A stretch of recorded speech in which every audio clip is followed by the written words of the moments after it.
ರಾಷ್ಟ್ರ ರಾಜಧಾನಿಯಲ್ಲಿ ಸಿಜೆಪಿ ಸೋನಂ ವಾಂಗ್ಚುಕ್ ಅವರ ನೇತೃತ್ವದಲ್ಲಿ ಅಮರನಾಥ ಉಪವಾಸ ಸತ್ಯಾಗ್ರಹವನ್ನು ಅವರು ನಡೆಸ್ತಾ ಇದ್ದಾರೆ. ಮತ್ತೊಂದು ಕಡೆಯಲ್ಲಿ ಸಂಸತ್ ಅಧಿವೇಶನಕ್ಕೆ ಸಿದ್ಧತೆಗಳು ನಡೆದಿದೆ. 20ನೇ ತಾರೀಕು ಮುಂದಿನ ಸೋಮವಾರದಿಂದ ಮುಂಗಾರು ಅಧಿವೇಶನ, ಸಂಸತ್ನ ಅಧಿವೇಶನ ನಡೆಯುತ್ತೆ. ಅದಕ್ಕಿಂತ ಒಂದು ದಿನ ಮುಂಚೆ ಭಾನುವಾರ ಸರ್ವ ಪಕ್ಷಗಳ ಸಭೆಯನ್ನ ಕರೆಯಲಾಗಿದೆ. ಇವತ್ತು ನಡೆದಿರುವ ಮಹತ್ವದ ಬೆಳವಣಿಗೆಯಲ್ಲಿ ಪ್ರಧಾನಮಂತ್ರಿಗಳ ಅಧಿಕೃತ ನಿವಾಸದಲ್ಲಿ ಹಿರಿಯ ಬಿಜೆಪಿ ನಾಯಕರ ಸಭೆ ನಡೆದಿದೆ. ಒಂದು ಒತ್ತಡ ಹೆಚ್ಚಾಗ್ತಿದೆ, ಇನ್ನೊಂದು ಕಡೆಯಲ್ಲಿ ಈ ಸಂಸತ್ನಲ್ಲಿ ಎದುರಾಗಬಹುದಾದ ಬಹಳ ಪ್ರಮುಖವಾದ ಅಂಶಗಳಿದೆ. ರಾಮ ಮಂದಿರ ದೇಣಿಗೆ ಕಳವು, ನೀಟ್ ಹಗರಣ, ಅದರ ಜೊತೆಯಲ್ಲಿ ಸೋನಂ ವಾಂಗ್ಚುಕ್ ಉಪವಾಸ ಸತ್ಯಾಗ್ರಹ, ಜೊತೆಗೆ ಇನ್ನೂ ಹಲವಾರು ಪ್ರಮುಖವಾದ E20 ವಿಚಾರ ಇದೆ, E20 ಎಥಿನಾಲ್ ವಿಚಾರ, ಫಾರಿನ್ ಪಾಲಿಸಿ ಬಗ್ಗೆ, ಈ ತರದ ಅನೇಕ ಗಂಭೀರ ಸಮಸ್ಯೆಗಳು ಮತ್ತು ವಿಚಾರಗಳು ಇರೋದ್ರಿಂದ ಅದನ್ನ ಎದುರಿಸೋದು ಬಹಳ ಕಷ್ಟಕರವಾದಂತ ಪರಿಸ್ಥಿತಿ. ಹಾಗಾಗಿ ಅದು ಸಂಖ್ಯಾಬಲವನ್ನ ಹೆಚ್ಚಿಸಿಕೊಳ್ಳೋ ಪ್ರಯತ್ನವನ್ನು ಮಾಡ್ತಾ ಇದೆ. ಎಲ್ಲ ಪಕ್ಷಗಳಿಂದ ಬೆಂಬಲವನ್ನ ಕೊಡ್ತಾ ಇದೆ ಮತ್ತು ಡಿಲಿಮಿಟೇಷನ್ ಮಸೂದೆಯನ್ನ ಮತ್ತೆ ಮಂಡನೆ ಮಾಡುವ ಸಿದ್ಧತೆಯನ್ನು ಮಾಡ್ತಾ ಇದೆ. ಈ ಸಂದರ್ಭದಲ್ಲಿ ಸಂಪುಟ ಪುನರಚನೆ ಆಗತ್ತಾ ಅನ್ನೋ ಪ್ರಶ್ನೆನೂ ಇದೆ. ಯಾಕೆಂದ್ರೆ ಒಂದ್ ಕಡೆಯಲ್ಲಿ ಧರ್ಮೇಂದ್ರ ಪ್ರಧಾನ್ ಜೊತೆಗೆ ಎಫ್ಸ್ಟೀನ್ ಫೈಲ್ಸ್ ನಲ್ಲಿ ಹೆಸರು ಕೇಳಿ ಬಂದ ಪೆಟ್ರೋಲಿಯಂ ಖಾತೆ ಸಚಿವ ಹರ್ದೀಪ್ ಸಿಂಗ್ ಪುರಿ, ಈ ತರದ ಅನೇಕರ ಸಂಪುಟದೊಳಗಿನ ಅಸ್ತಿತ್ವದ ಬಗ್ಗೆ ಹಲವರಿಗೆ ಆಕ್ಷೇಪಗಳಿದೆ. ಇನ್ನು ಇವರನ್ನ ಯಾಕೆ ಇಟ್ಕೊಂಡಿದ್ದೀರಾ, ಇಷ್ಟು ಭಂಡತನ ಅಂತ ಪ್ರಶ್ನೆ ಮಾಡ್ತಿದ್ದಾರೆ. ಹಾಗಾಗಿ ಸಂಪುಟ ಪುನರಚನೆ ಹೆಸರಲ್ಲಿ ಇವರೆಲ್ಲರನ್ನ ತೆಗೆದು ಹಾಕಿ ಬೇರೆಯವರಿಗೆ ಅವಕಾಶ ಕೊಡೋ ಪ್ರಯತ್ನ ಆಗತ್ತಾ, ಈ ಚರ್ಚೆಗಳಿದೆ. ಇದ್ರ ಬಗ್ಗೆ ತಮ್ಮ ಪಾಯಿಂಟ್ ಆಫ್ ವ್ಯೂನ ನಮ್ಮ ಜೊತೆಗೆ ಹಂಚ್ಕೊಳ್ಳೋದಕ್ಕೆ ಅಂಕಲ್ಗೆ ಅವರಿದ್ದಾರೆ. ಅಂಕಲ್ಗೆ ಅವರೇ, ಈಗ ನೀವು ಗಮನಿಸ್ತಾ ಇದ್ದೀರಿ ಏನಾಗ್ತಾ ಇದೆ ಅಂತ. ಸಂಪುಟ ಪುನರಚನೆಯ ಸಾಧ್ಯತೆ ಏನಾದ್ರೂ ಕಾಣಿಸ್ತಾ ಇದೆಯಾ, ಅಥವಾ ಇದು ಮುಂದಿನ ಅಧಿವೇಶನದಲ್ಲಿ ಎದುರಾಗಬಹುದಾದ ವಿಪಕ್ಷಗಳ ಸವಾಲು ಮತ್ತು ಅವರ ಹೋರಾಟವನ್ನ ಮಣಿಸೋದಕ್ಕೆ ಅಂತಾನೆ ಕರೆದಿರೋ ಸಭೆ ಅಂತ ಅನ್ಸತ್ತಾ? ಏನ್ ಅನ್ಸುತ್ತೆ ತಮ್ಗೆ? ಈ ಸಂಪುಟ ವಿಸ್ತರಣೆ ಆಗ್ತದೆ ಅಥವಾ ಪೋರ್ಟ್ಫೋಲಿಯೋಗಳು ಎಲ್ಲಾರ್ದು ಇಲಾಖೆಗಳು ಬದಲಾಗ್ತಾವು ಅನ್ನುವಂಥದ್ದು 2-3 ಸಲ ಈಗಾಗಲೇ ಚರ್ಚೆಗೆ ಬಂದಿತ್ತು, ಮೊದಲು ಬಂದಿತ್ತು. ಬಟ್ ಈಗ ನಾವು ರೀಸೆಂಟ್ ಆಗಿ ಮತ್ತೊಂದು ಶೆಡ್ಯೂಲ್ ನೋಡಿದ್ರೆ, ಪ್ರಧಾನ ಮಂತ್ರಿಗಳ ಈ ತಿಂಗಳ ಶೆಡ್ಯೂಲ್ ನೋಡಿದ್ರೆ, ಆ ಶೆಡ್ಯೂಲ್ ಒಳಗೆ ಅವರು ಬಹಳ ಸ್ಟೇಟ್ಗಳದ್ದು ಮೀಟಿಂಗ್ಗಳಿಗೆ ಅದೆಲ್ಲ ಹೊಂಟಾರ. ಆಮೇಲೆ ಮಾನ್ಸೂನ್ ಅಧಿವೇಶನ ಶುರು ಆಗಕ್ಕೆ ಬಹಳ ಕಡಿಮೆ ಟೈಮ್ ಅಲ್ಲ, 3ನೇ ವಾರ ಅಂತಂದ್ರೆ ಈಗಾಗಲೇ ಬಂದೇ ಬಿಡ್ತು. ಇಷ್ಟು ಕ್ವಿಕ್ ಆಗಿ ಇದನ್ನೆಲ್ಲ ಮಾಡಿ ಶೆಡ್ಯೂಲ್ ಮಾಡಿ ಇಮಿಡಿಯೇಟ್ಲಿ ಹೊಸ ಇಲಾಖೆಗಳನ್ನ ಅಲ್ಲಿ ಕೊಟ್ಟು ಆ ಹೊಸ ಮಿನಿಸ್ಟರ್ಗಳ ಕಡೆಯಿಂದ ಅಧಿವೇಶನದಾಗ ಬರುವಂತಹ ಪ್ರಶ್ನೆಗಳಿಗೆ ಉತ್ತರ ಕೊಟ್ಟು ಅಥವಾ ಸಮರ್ಪಕವಾಗಿ ಆ ಪ್ರಶ್ನೆಗಳನ್ನ ಫೇಸ್ ಮಾಡಕ್ ಆಗ್ತದ ಸರ್ಕಾರಕ್ಕೆ ಅನ್ನುವಂಥದ್ದು ಒಂದು ಬಹಳ ದೊಡ್ಡ ಡೌಟ್ ಇದೆ. ಆದ್ರೆ ಚರ್ಚೆಗಳು ಬಹಳ ಎಲ್ಲಾ ಆಂಗಲ್ ದಿಂದ ನಡೆದಿರೋದ್ರಿಂದ ಈಗ NCP ಸುಪ್ರಿಯಾ ಸುಳೆ ಇವತ್ತು ಹೇಳ್ತಾ ಇದ್ದಾರೆ, ನಾವು ಷರತ್ತುಬದ್ಧವಾಗಿ ಡಿಲಿಮಿಟೇಷನ್ಗೆ ಬೆಂಬಲವನ್ನ ಕೊಡ್ತೀವಿ ಅಂತ. ಈ ತರದ್ ಹೇಳೋ ಹೊತ್ತಿಗೆ ಅಂದ್ರೆ ಇನ್ನೂ ಬಲ ಹೆಚ್ಚಾಗುತ್ತೆ. ವಿಪಕ್ಷದಲ್ಲಿ ಬಲ ಕಡಿಮೆ ಆಯ್ತು ಅಂತಂದ್ರೆ ಆಡಳಿತ ಪಕ್ಷದಲ್ಲಿ ಹೆಚ್ಚಾಗುತ್ತೆ ಸಹಜವಾಗಿನೇ. ಇಲ್ಲಿ ಷರತ್ತುಬದ್ಧ ಅದ್ ಯಾವ ರೀತಿ ಅಂತ ಗೊತ್ತಿಲ್ಲ, ಬಟ್ ಲಾಸ್ಟ್ ಫ್ಯೂ ಮಂತ್ಸ್ ಒಳಗೆ ನಾವೆಲ್ಲ ನೋಡಿದ್ದು ಮಮತಾ ಬ್ಯಾನರ್ಜಿ ಅಂದ್ರೆ TMC ಇಂದ ಎಷ್ಟು ಜನ ಹೊರಗ್ ಬಂದ್ರು. ಈಗ ಏಕನಾಥ್ ಶಿಂದೆ ಅವರ ಬಣದಿಂದ ಮೇನ್ ಆಗಿ ಪೂರಾ ಸಪೋರ್ಟಿವ್ ಶಿವಸೇನಾದ ದೊಡ್ಡದೊಂದು ಚಂಕ್ ಅಲ್ಲಿ ಮೊದಲಿಗೆ ಬಂದಾಗ ಅದರದ್ದು ಉದ್ದೇಶಗಳು ಆ ಹೊತ್ತಿಗೆ ಯಾವ್ದಿತ್ತೋ ಬರೀ ಸರ್ಕಾರ ಬೀಳಿಸೋದಿತ್ತು ಅಂತಲ್ಲ, ಈ ಸಂವಿಧಾನ ವಿರೋಧಿ ಸರ್ಕಾರ ಮೊದಲಿನಿಂದಲೂ ಪ್ರಯತ್ನ ಮಾಡಕತ್ತಿದ್ದು ಸಂವಿಧಾನ ಬದಲಾವಣೆಯ ಒಂದು ಪ್ರಯತ್ನನೇ. ಆ ಒಂದು ಸಂವಿಧಾನ ಬದಲಾವಣೆ ಆಗ್ಲಿ ಅಥವಾ ಈ ಡಿಲಿಮಿಟೇಷನ್ ಅನ್ನ ಇದನ್ನ ದೇಶದ ಮೇಲೆ ಹೇರ್ಬೇಕು ಅಂತಂದ್ರೆ ಅವರಿಗೆ ಒಂದು ಅಬ್ಸಲ್ಯೂಟ್ ಮೆಜಾರಿಟಿ ಬೇಕು, 2/3 ಮೆಜಾರಿಟಿ ಬೇಕು. ಆ ಮೆಜಾರಿಟಿ ಅವರಿಗೆ 2014ದಾಗ ಇದ್ದಂತ ಮೆಜಾರಿಟಿ ಈಗ ಅವ್ರಿಗಿಲ್ಲ. ಈಗ ಅವ್ರ ಜೋಡಿ ಸೇರ್ಕೊಂಡಂತ ಎಲ್ಲಾ ಪಕ್ಷಗಳಿಗೂ ಈಗ ಈ ಒಂದು ಎಕ್ಸ್ಪಾನ್ಷನ್, ಕ್ಯಾಬಿನೆಟ್ ಎಕ್ಸ್ಪಾನ್ಷನ್ ಮಾತುಕತೆ ಬಂದಾಗ್ಲೂ ಹೊಸದಾಗಿ ಬಂದವ್ರಿಗೆ ನೀವ್ ಏನ್ ಕೊಟ್ಟಿರಿ ಅನ್ನುವಂತ ಪ್ರಶ್ನೆ ಅವ್ರ ಎದುರಿಗಿದೆ. ಆ ಪ್ರಶ್ನೆನೂ ಅವರು ಫೇಸ್ ಮಾಡ್ಬೇಕು. ಅಲ್ಲಿ ಬಂದಂತ ಇನ್ಕ್ಲೂಡಿಂಗ್ ಈ ರಾಘವ್ ಚಡ್ಡಾ ಇರ್ಬೋದು, ಎಲ್ಲರಿಗೂ ಒಂದ್ ಏನೋ ಕೊಟ್ಟು ಈ ಒಂದು ಡಿಲಿಮಿಟೇಷನ್ಗೆ ಸಪೋರ್ಟಿವ್ ಆದಂತಹ ಒಂದು ಕ್ಯಾಬಿನೆಟ್ ಅನ್ನ ಅವರು ರೆಡಿ ಮಾಡ್ಕೋಬೇಕಾಗಿದೆ, ಒಂದು ಬಣನ ರೆಡಿ ಮಾಡ್ಕೋಬೇಕಾಗಿದೆ. ಈ ಆಂಗಲ್ ದಿಂದ ನೋಡಿದ್ರೆ ಅದಕ್ಕೆ ಐತಿ ಅಂತ ಅನಿಸ್ತದೆ, ಸ್ಕೋಪ್ ಅವಕಾಶ ಇರ್ಬೋದು ಅಂತ. ಓಕೆ, ನಿಮ್ ಜೊತೆ ಮಾತಾಡ್ತೀನಿ. ಋಷಿಕೇಶ್ ಬಹದ್ದೂರ್ ದೇಸಾಯಿ ಅವರು ನಮ್ ಜೊತೆಗಿದ್ದಾರೆ, ಹಿರಿಯ ಪತ್ರಕರ್ತರು, ರಾಜಕೀಯ ವಿಶ್ಲೇಷಕರು. ದೇಸಾಯಿ ಅವರೇ, ಕೇಳಿಸ್ತಿದ್ಯಾ ನನ್ ಧ್ವನಿ ನಿಮ್ಗೆ? ಋಷಿಕೇಶ್ ಅವರೇ ಕೇಳಿಸ್ತಿದ್ಯಾ? ಓಕೆ, ಆಡಿಯೋ ಸಮಸ್ಯೆ ಇದೆ. ಅಂಕಲ್ಗೆ ಅವರೇ, ಈಗ ಸೋನಂ ವಾಂಗ್ಚುಕ್ ಅವರ ಹೋರಾಟದ ಹಿನ್ನೆಲೆಯಲ್ಲಿ ನೋಡಿದ್ರೆ ಒಂದು ಅನಿವಾರ್ಯತೆ ಸೃಷ್ಟಿಯಾಗಿದ್ಯಾ? ಅಂದ್ರೆ ಪ್ರಧಾನವರ ರಾಜೀನಾಮೆಯನ್ನ ಪಡಿಬೇಕಾಗಿತ್ತು, ಆಗ್ಲೇ ಪಡೆದಿದ್ರೆ ಬಹುಶಃ ಅಂದ್ರೆ ಒಬ್ಬರ ರಾಜೀನಾಮೆಯನ್ನ ಪಡೆದ್ರೆ ನನ್ನ ಪ್ರತಿಷ್ಠೆಗೆ ಧಕ್ಕೆ, ಏನೋ ತಪ್ಪು ಮಾಡಿ ಹೋಗಿದ್ದಾರೆ ಅಂತ ಅಂದ್ಕೊಳ್ತಾರೆ ಅಂತಾನು ಅಂದ್ಕೊಂಡಿರ್ಬೋದು.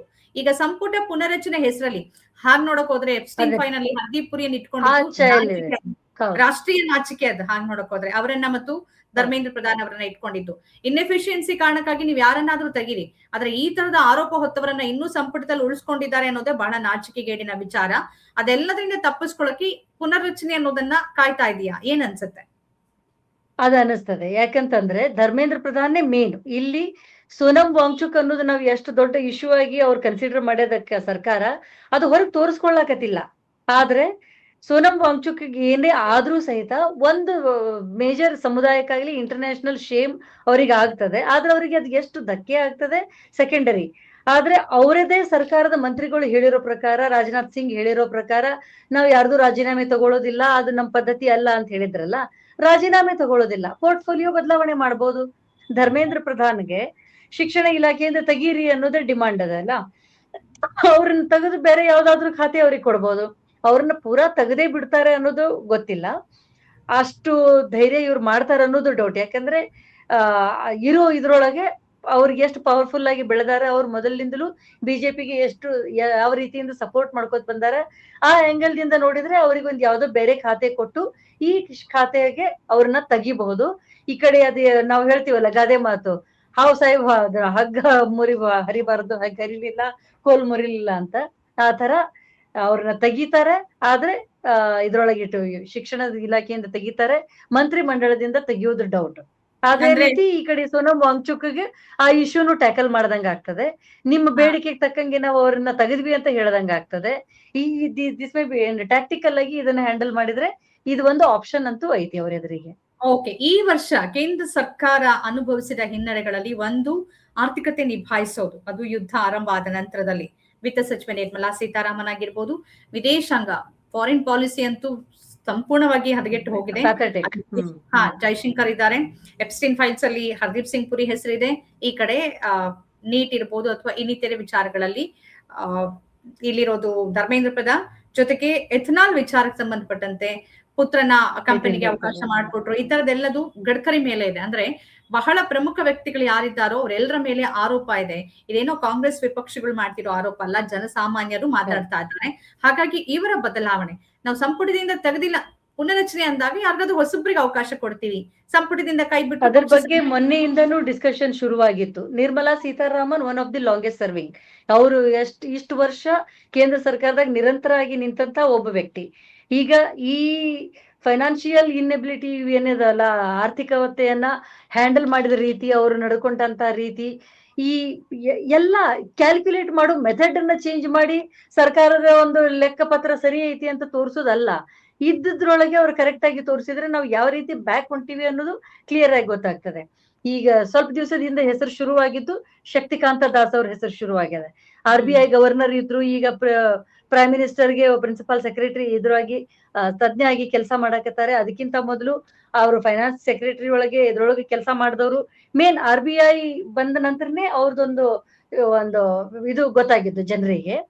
ಇಷ್ಟೆಲ್ಲ ಒಂದು ಫೈನಾನ್ಸ್ ನ ಹ್ಯಾಂಡಲ್ ಮಾಡಿದಂತ ಎಕ್ಸ್ಪೀರಿಯನ್ಸ್ ಪ್ಲಸ್ ಬಜೆಟ್ ನ ಪ್ರಿಪೇರ್ ಮಾಡಿದಂತ 3-4 ಬಜೆಟ್ಗಳಿಗೂ ಒಂದು ಹೆಲ್ಪ್ ಮಾಡ್ಯಾರ ಅನ್ನುವಂಥದ್ದು ಒಂದು ಅವ್ರಿಗೆ ಇದು ಬ್ಯಾಕ್ ಗ್ರೌಂಡ್ ಐತಿ.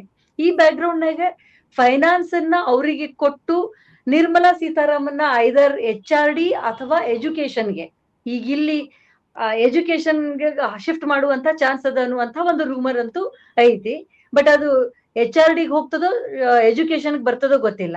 ಎಜುಕೇಶನ್ ದಿಂದ ಧರ್ಮೇಂದ್ರ ಪ್ರಧಾನಕ್ಕೆ ತೆಗೆದ್ರೆ ಒಬ್ಬ ಪವರ್ಫುಲ್ ಪರ್ಸನ್ ಅನ್ನ ನಾವು ನಿಮಗೆ ಇಂಟ್ರೊಡ್ಯೂಸ್ ಮಾಡ್ತೀವಿ, ಇವ್ರು ಇಷ್ಟು ಫೈನಾನ್ಸ್ ಅನ್ನ ಹ್ಯಾಂಡಲ್ ಮಾಡಿರೋದ್ರಿಂದ ಇವರು ಪವರ್ಫುಲ್ ಮಿನಿಸ್ಟರ್ ಅಂತ ತೋರಿಸ್ಕೊಟ್ಟಾರ, ಲಾಂಗೆಸ್ಟ್ ಸರ್ವಿಂಗ್ ಹೋದಾರ, ಅವ್ರನ್ನ ಎಜುಕೇಶನ್ ಕೊಟ್ಟು ಯಾವುದೇ ರೀತಿಯ ಒಂದು ಇನ್ನೊಂದ್ಸಲ ಸೋರಿಕೆ ಆಗ್ಲಾರ್ದಂಗ ನೋಡ್ಕೋತೀವಿ ಅಂತ ಒಂದು ಇಮೇಜ್ ಕೊಡುವಂತ ಚಾನ್ಸಸ್ ಅಲ್ಲದ. ಇನ್ನು ಎಪ್ಸ್ಟೈನ್ ಫೈಲ್ ವಿಷಯ ಬಂದಾಗ ಅಲ್ಲಿ ಜೈಶಂಕರ್ ಮತ್ತು ಹರ್ದೀಪ್ ಸಿಂಗ್ ಪುರಿ ಹೆಸರು ಇಂಟರ್ನ್ಯಾಷನಲ್ ಲೆವೆಲ್ದಾಗ ಕೆಟ್ಟದೆ. ನಮ್ಮ ದೇಶದೊಳಗೆ ಇನ್ನು ಹರ್ದೀಪ್ ಸಿಂಗ್ ಪುರಿ ಇವರೆಲ್ಲರ ತರ ದಿನ ಮೀಡಿಯಾದ ಎದುರಿಗೆ ಬರುವಂತ ಮಿನಿಸ್ಟರ್ ಅಲ್ಲ. ಆದ್ರೆ ಅವ್ರ ಹೆಸರು ಎಪ್ಸ್ಟೈನ್ ಫೈಲ್ದಾಗ ಬಂತು, ಯಾವ ರೀತಿ ಅವರು ಫೆಸಿಲಿಟೇಟ್ ಮಾಡಿದ್ರು ಅಂತ. ಈಗ ಎಥನಾಲ್ ಬಗ್ಗೆ ಗಡ್ಕರಿ, ಎಥನಾಲ್ಕಿಂತ ಹೆಚ್ಚಿಗೆ ನೀವು ಇನ್ನೂ ನೋಡ್ರಿ, ಹೆದ್ದಾರಿಗಳ ಒಳಗೆ ಯಾವ ರೀತಿ ಏನಂತಾರ ಭ್ರಷ್ಟಾಚಾರ ನಡೆದದ, ಯಾವ ರೀತಿ ರೋಡ್ಗಳು ಕೆಟ್ಟವು, ಅದ್ ಎಲ್ಲಾನು ಒಂದ್ ಆಸ್ಪೆಕ್ಟ್ ಅದ. ಅದು ಗಡ್ಕರಿ ಅದ್ ಎಷ್ಟೆಷ್ಟ್ ಸಲ ಹೇಳ್ತಾರ, ಅದ್ ನಾವ್ ಏನೋ ದುಬೈದಿಂದ ಅವರಿಗೆ ಕರೆದ್ರಂತೆ, ಇಲ್ಲಿ ರಸ್ತೆ ಅಲ್ಲಿ ಮಾಡ್ರಿ ಅಂತ ಹೇಳಿದ್ರಂತೆ. ಅದಂತ ಅವ್ರು ಮಾತಾಡುವಂತ ಸುಳ್ಳುಗಳಿಗೆ ಲಿಮಿಟ್ ಇಲ್ಲ. ಜೋಡಿ ಪೆಟ್ರೋಲಿಯಂ ಮಿನಿಸ್ಟರ್ ಮಾತಾಡೋದನ್ನ ಗಡ್ಕರಿ ಮಾತಾಡ್ತಾರೆ. ಎಥನಾಲ್ ಬ್ಲೆಂಡಿಂಗ್ ಹೇಳಕ್ ಇವ್ರು ಯಾರು? ಅದನ್ನ ಹರ್ದೀಪ್ ಸಿಂಗ್ ಪುರಿ ಹೇಳ್ಬೇಕು. ಇವ್ರು ಯಾಕೆ ಹೇಳ್ತಾರೆ? ಇವ್ರ ಮಗನ ಕಂಪನಿಯನ್ನ ಬೆಳೆಸಾಕ ನಮ್ ದೇಶ ಇರೋದು. ಇದು ಎಲ್ಲದಕ್ಕಿಂತ ಇಂಪಾರ್ಟೆಂಟ್ ಥಿಂಗ್. ಜನರ ಒಳಗೆ ಈಗ ಪ್ರಾಬ್ಲಮ್ ಶುರುವಾಗಿದ್ದು ಏನಂತಂದ್ರೆ, ದೊಡ್ಡ ದೊಡ್ಡ ವೆಹಿಕಲ್ ಬ್ರ್ಯಾಂಡ್ಗಳು ಇನ್ಶೂರೆನ್ಸ್ ಅನ್ನ ಕೊಡ್ಬೇಕಾದ್ರೆ ಅಕಸ್ಮಾತ್ ಎಥನಾಲ್ ಬ್ಲೆಂಡಿಂಗ್ ದಿಂದ ಇಂಜಿನ್ ಡ್ಯಾಮೇಜ್ ಆದ್ರೆ, ಹರ್ದೀಪ್ ಸಿಂಗ್ ಪುರಿ ಏನ್ ಹೇಳಿದ್ರು, 20 to 30% ಮೈಲೇಜ್ ಡೌನ್ ಆಗ್ತದೆ ಅಂತ. ಇವರು ಪೆಟ್ರೋಲ್ ಬೆಲೆ ಕಡಿಮೆ ಆಗ್ತದೆ ಅಂತ ಹೇಳ್ತಾರ. ಪೆಟ್ರೋಲ್ ಬೆಲೆ ಕಡಿಮೆಯಾಗಿ ಮೈಲೇಜ್ ಕಡಿಮೆ ಆದ್ರೆ ಏನು ಮಾಡ್ದಂಗ ಆಗ್ಲಿಲ್ಲ, ಮತ್ತೆ ಅದೇ ಝೀರೋಕ್ಕೆ ಬಂದ್ ನಿಂತು. ಕರೆಕ್ಟ್, ಗ್ರಾಹಕರ ಹಕ್ಕಿನ ಇವ್ರಿಬ್ರು ಹಾ ಈ ಎಥನಾಲ್ ಬ್ಲೆಂಡಿಂಗ್ ದಿಂದ ಗಾಡಿಗಳು ಡ್ಯಾಮೇಜ್ ಆಗ್ತಾವು ಅಂತಂದ್ರೆ ಇನ್ಶೂರೆನ್ಸ್ ಕಂಪನಿಗಳು ಅದನ್ನ ಡಿನೈ ಮಾಡಕ್ ದಾರಿಗಳು ಹುಡ್ಕೊಂಡ್ ಕೂತಾರೆ. ಈಗ ಅವ್ರ ಪ್ರಕಾರ, ನಾನ್ ಲಾಯರ್ ಆಗಿ ನಾನು ಅದನ್ನ ಹೇಳ್ಬೇಕು ಅಂತಂದ್ರೆ, ಅಕಸ್ಮಾತ್ ಯಾವುದೇ ವ್ಯಕ್ತಿ ಎಥನಾಲ್ ಹಾಕಿ ಆ ಗಾಡಿ ಅಕಸ್ಮಾತ್ ಆ ವೆಹಿಕಲ್ ಎಥನಾಲ್ ಈ ಒಂದು ಬ್ಲೆಂಡೆಡ್ ಪೆಟ್ರೋಲ್ಗೆ ಕಂಪ್ಯಾಟಿಬಲ್ ಇಲ್ಲ ಅಂತಂದ್ರೆ ಇಟ್ ಅಮೌಂಟ್ಸ್ ಟು ನೆಗ್ಲಿಜೆನ್ಸ್. ಇದು ನಿನ್ನ ಒಂದು ಅಜಾಗರೂಕತೆ ಅಂತ ಕನ್ಸಿಡರ್ ಆಗ್ತದೆ. ಈ ಒಂದು ಅಜಾಗರೂಕತೆಯ ಬೆನ್ನೆಲುಬು ಇವತ್ತೇ ಒಂದು ಗ್ರಾಹಕ ನ್ಯಾಯಾಲಯ ಒಂದು ತೀರ್ಪನ್ನ ಕೊಟ್ಟಿದೆ ಅಂತ ಅನ್ಸುತ್ತೆ. ಮೊದಲ ಎಥನಾಲ್ಗೆ ಸಂಬಂಧಪಟ್ಟಂತೆ ಅಂದ್ರೆ ಗಾಡಿಯನ್ನ ಸರಿ ಮಾಡ್ಕೊಡಿ, ಇಲ್ಲ ಅಂದ್ರೆ ನೀವು ಗ್ರಾಹಕನಿಗೆ ಪರಿಹಾರ ಕೊಡ್ಬೇಕಾಗತ್ತೆ ಅಂತ.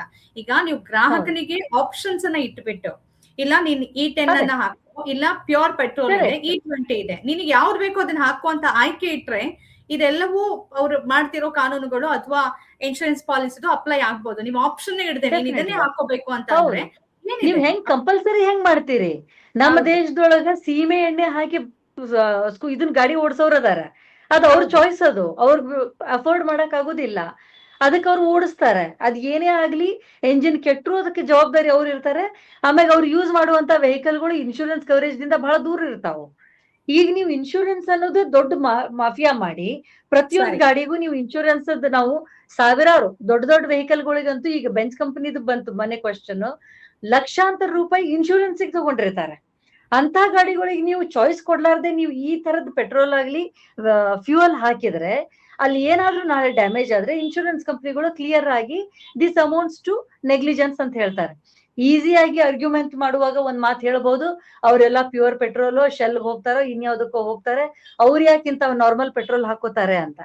ಓಕೆ, ಪ್ರತಿಯೊಂದು ದೊಡ್ಡ ಗಾಡಿ ಓಡಿಸುವಂತಹ ವ್ಯಕ್ತಿ ಎಜುಕೇಟೆಡ್ ಇರಂಗಿಲ್ಲ, ಅಥವಾ ಎಲ್ಲಾನು ತಿಳ್ಕೊಂಡ ವ್ಯಕ್ತಿನೇ ಇರಂಗಿಲ್ಲ. ದುಡ್ಡಿರುವಂತಹ ಎಲ್ಲಾರು ಎಜುಕೇಟೆಡ್ ಇಲ್ಲ, ದುಡ್ಡಿರುವಂತ ಎಲ್ಲಾರು ಪ್ರಜ್ಞಾವಂತರಿಲ್ಲ. ದುಡ್ಡು ಬೇರೆ ರೀತಿಯಿಂದನೂ ಬರ್ತದೆ. ಇದು ಎಲ್ಲಾ ಆಂಗಲ್ ದಿಂದ ನೋಡಿದಾಗ ನೀವು ಚಾಯ್ಸ್ ಕೊಡ್ಲಾರ್ದೆ, ಚಾಯ್ಸ್ ಕೊಟ್ರೂ ಸಹಿತ ಜನರಿಗೆ ಅದರ ಮೆರಿಟ್ಸ್ ಅಂಡ್ ಡಿಮೆರಿಟ್ಸ್, ಅದರ ಕೊರತೆ ಏನಾಗ್ತದೆ ಅನ್ನೋದನ್ನು ತಿಳಿಸಿ ಹೇಳ್ಬೇಕು. ಬರೇ ಚಾಯ್ಸ್ ಕೊಟ್ಟು ಇದು E20 ಇದು E10 ಇದು ಹೇಳಿದ್ರೆ ಯಾವ್ದ್ ಬೇಕು ಹಾಕೋರಿ ಅಂದ್ರೆ ಏನ್ ವ್ಯತ್ಯಾಸ ಅಂತ ಕೇಳ್ತಾರ ಅವ್ರು. ಆ ವ್ಯತ್ಯಾಸ ನೀವು ಹೇಳಿಲ್ಲ ಅಂತಂದ್ರೆ ಚೀಪ್ ಹಾಕೋತಾರೆ, ಆಬ್ವಿಯಸ್ಲಿ ಚೀಪ್ ಫ್ಯೂಯಲ್ ಗೆ ಹೋಗ್ತಾರೆ. ಅದನ್ನ ತಿಳಿಸಿ ಹೇಳುವಂತ ಪ್ರಯತ್ನ ಏನ್ ಮಾಡಿರಿ ನೀವು? ಇದೆಲ್ಲಾನು ಬಂದಾಗ ಇಲ್ಲಿ ಈ ಬ್ಯಾಕ್ ಗ್ರೌಂಡ್ ನಿಂದ ಕೆಟ್ಟಿರೋದ್ರಿಂದ ಇವರನ್ನ ಚೇಂಜ್ ಮಾಡುವಂತಹ ಚಾನ್ಸಸ್ ಗಳು ಕಾಣಕತ್ತದೆ. ಇವ್ರಿಬ್ರ ಮೇಲೆ ಮೇಜರ್ ಅಲಿಗೇಷನ್ಸ್ ಇರೋದ್ರಿಂದ ಇವ್ರ ಪೋರ್ಟ್ಫೋಲಿಯೋಗಳು ಬದಲಾಗಬಹುದು. ಎನಿವೇ ಕೆಲಸ ಅವ್ರು ಏನ್ ಮಾಡ್ಬೇಕಾದ್ ಮಾಡ್ಕೊಂಡೇ ಹೋಗ್ತಾರೆ. ಜನರಿಗೆ ತೋರ್ಸಕ್ ಐ ವಾಷಿಂಗ್ ಟೆಕ್ನಿಕ್ ಮಾಡಬಹುದು. ನೋಡೋಣ. ಆದ್ರೆ ಒಂದು ಕೊನೆ ಅಭಿಪ್ರಾಯ ನಂದೇನು ಅಂತಂದ್ರೆ, ಈ ಸರ್ಕಾರಕ್ಕೆ ನಿಮಗೆ ಉತ್ತರದಾಯಿತ್ವ ಹೊಣೆಗಾರಿಕೆ ಬಿಟ್ಟುಬಿಡಿ. ಅವ್ರು ಹೇಗೆ ಮಾಡ್ತಾರೆ ಅಂದ್ರೆ, ಆಧಾರ್ ಕಡ್ಡಾಯ ಅಲ್ಲ ಅಂತ ಸುಪ್ರೀಂ ಕೋರ್ಟ್ಗೆ ಅಫಿಡವಿಟ್ ಹಾಕ್ತಾರೆ, ಆದ್ರೆ ಆಧಾರ್ ಅನ್ನ ಪರೋಕ್ಷವಾಗಿ ಕಡ್ಡಾಯ ಮಾಡ್ಬಿಟ್ಟಿದ್ದಾರೆ. ಆದ್ರೆ ಕೋರ್ಟ್ಗೆ ಹೋಗಿ ಹಂಗೆ ಹೇಳ್ತಾರೆ. ಎಥೆನಾಲ್ ಪ್ರಾಯೋಗಿಕವಾಗಿ ನಾವು ಮಾಡ್ತಿದೀವಿ ಅಂತ ಸುಪ್ರೀಂ ಕೋರ್ಟ್ ಅಲ್ಲಿ ಹೇಳ್ತಾರೆ. ಇಲ್ಲಿ ಅಂದ್ರೆ ಯಾರ ಮೇಲೆ ಪ್ರಯೋಗ ಮಾಡ್ತಿದ್ದಾರೆ ಗೊತ್ತಿಲ್ಲ. ಕೋವಿಡ್ ಸಂದರ್ಭದಲ್ಲಿ ಲಸಿಕೆನೂ ಅಷ್ಟೇ, ಇನ್ನು ಅದಕ್ಕೆ ಸರಿಯಾದ ಪರ್ಮಿಷನ್ ಸಿಕ್ಕಿರ್ಲಿಲ್ಲ, ಜನರ ಮೇಲೆ ಅದನ್ನ ಪ್ರಯೋಗ ಮಾಡಿದ್ರು. ಇವತ್ತು ಹಾರ್ಟ್ ಅಟ್ಯಾಕ್ ರೇಟ್ ಹೇಗಿದೆ, ಅದಕ್ಕೆ ನಾವು ಜವಾಬ್ದಾರಿ ಅಲ್ಲ ಅಂತ ಸುಪ್ರೀಂ ಕೋರ್ಟ್ ಅಲ್ಲಿ ಅಫಿಡವಿಟ್ ಹಾಕ್ತಾರೆ. ಇನ್ನೂ ಜನ ಕರ್ತ ಆಗಿಲ್ಲ ಅಂದ್ರೆ ಈ ದೇಶ ಕಾಪಾಡೋದಕ್ಕೆ ಯಾರು ಇಲ್ಲ. ಅಂಕಲ್ಗೆ ಅವ್ರೆ ವೆರಿ ಸಾರಿ. ಇಷ್ಟೊತ್ತು ವಿಚಾರದ ಬಗ್ಗೆ ತಮ್ಮ ಪಾಯಿಂಟ್ ಆಫ್ ವ್ಯೂ ನಮ್ಮ ಜೊತೆ ಹಂಚ್ಕೊಂಡ್ರಿ. ಎನಿಥಿಂಗ್ ನೀವೇನಾದ್ರೂ ಹೇಳಿ? ಇಲ್ಲ, ಎಲ್ಲಾನು ಮಿನಿಸ್ಟರ್ಗಳ್ದು ಬಿಡೋಣ, ಅಕೌಂಟಬಿಲಿಟಿ ಬಿಡೋಣ, ಯಾವ್ಯಾವ್ದನ್ನ ಅವ್ರು ಕಂಪಲ್ಸರಿ ಮಾಡಿದ್ರು ಅದನ್ನು ಬಿಡೋಣ. ಬಟ್ ಕೋವಿಡ್ ಅದ್ ಹೇಳಿದ್ರಲ್ಲ, ಅದು ಸೈಡ್ ಇಫೆಕ್ಟ್ಸ್ ಐತಿ ಅಂತ ಸೈಂಟಿಫಿಕ್ ಸ್ಟಡೀಸ್ಗಳು ಬರಾಕತ್ತಾವು. ಆದ್ರೆ ಆ ಸ್ಟಡಿಗಳು ನಮ್ ಜನರಿಗೆ ಮುಟ್ಟಲಾಗ್ಯಾವು. ನೀವು ಆಪ್ಷನ್ ಕೊಡ್ತೀವಿ ಬೇಕಾದ್ರೆ ಹಾಕೋಬಹುದು ಅಂತ ಹೇಳಿ, ಆಮೇಲೆ ಪ್ರತಿಯೊಂದು ಮಾಲ್ಗೆ ಹೋಗ್ಬೇಕಾದ್ರೆ, ಹೈವೇ ದಾಟಬೇಕಾದ್ರೆ, ಅಂಗಡಿಗೆ ಮಕ್ಕಳ ಹೋಗ್ಬೇಕಾದ್ರೆ ಎಲ್ಲಾ ಅಡ್ಮಿಷನ್ ಕಡೆನೂ ಸ್ಕೂಲಿಗೆ ಪೇರೆಂಟ್ಸ್ ಸರ್ಟಿಫಿಕೇಟ್ ತೋರಿಸಿ ಸರ್ಟಿಫಿಕೇಟ್ ತೋರಿಸಿದ್ರೆ ಮಾತ್ರ ಅಂತ ಹೇಳಿ ಪ್ರತಿಯೊಂದು ಕಡೆನೂ ಅದನ್ನ ಕಂಪಲ್ಸರಿ ಮಾಡಿ. ಆದ್ರೆ ಇಂಡೈರೆಕ್ಟ್ ಆಗಿ ನಿಮಗ್ ಚಾಯ್ಸ್ ಅಂತ ಕೊಟ್ರೆ ಯಾವ ಮನುಷ್ಯ ಮನೆಯೊಳಗೆ ಕೂತು 24/7 ಒಳಗೆ ಇದ್ದು ಅಲ್ಲೇ ಎಲ್ಲಾ ಫೆಸಿಲಿಟಿನೂ ಸಿಗುವಂತ ಲಕ್ಸುರಿ ಇತ್ತು ಜನರಿಗೆ. ಅದ್ ಯಾವ್ದು ಇರ್ಲಾರ್ದೆ ನೀವು ಮಾಡಿದ್ದು ಆಧಾರ್ಗೂ ಕೋವಿಡ್ ಮಾರಣ ಹೋಮ ಇದು, ಅಷ್ಟೇ ಮಾರಣ ಹೋಮ ಇದು. ಅಲ್ಲ, ಈ ಎಲ್ಲಾ ಚಾಯ್ಸ್ ಅನ್ನೋ ಪದಗಳು ಸುಪ್ರೀಂ ಕೋರ್ಟ್ ನಲ್ಲಿ ಮಾತ್ರ ಪ್ರಸ್ತಾಪ ಆಗೋದು, ಆದ್ರೆ ಇನ್ ರಿಯಾಲಿಟಿ ಅವೆಲ್ಲವೂ ಕಂಪಲ್ಸರಿ ಆಗಿರತ್ತೆ. ಅದರ ಥೆರಾಟಿಕಲಿ ಎಲ್ಲಾ ಐತಿ ನಮ್ ದೇಶದಾಗ, ಥೆರಾಟಿಕಲಿ ಎಲ್ಲಾ ಐತಿ. ಥೆರಾಟಿಕಲಿ ಡೆಮೋಕ್ರಸಿನೂ ಐತಿ. ಥೆರಾಟಿಕಲಿ ಡೆಮೋಕ್ರಸಿ ಒಳಗೆ ಒಂದ್ ಲೆವೆಲ್ ಬಿಟ್ಟು 2ನೇ ಲೆವೆಲ್ಗೆ ನೀವು ಮಾತಾಡಿದ್ರಿ ಅಂದ್ರೆ ನಿಮ್ ಮನೆಗ್ ಮರ್ದಿನಾನೇ ಇಡಿ ಬರ್ತದೆ, ಈ IT ಬರ್ತದೆ, ಎಲ್ಲಾ ಬರ್ತದೆ. ಥೆರಾಟಿಕಲಿ ಪೇಪರ್ನಾಗ ಇಲೆಕ್ಷನ್ ನಡೀತದೆ, ಆದ್ರೆ ಯಾವ್ದು ಇಲ್ಲ.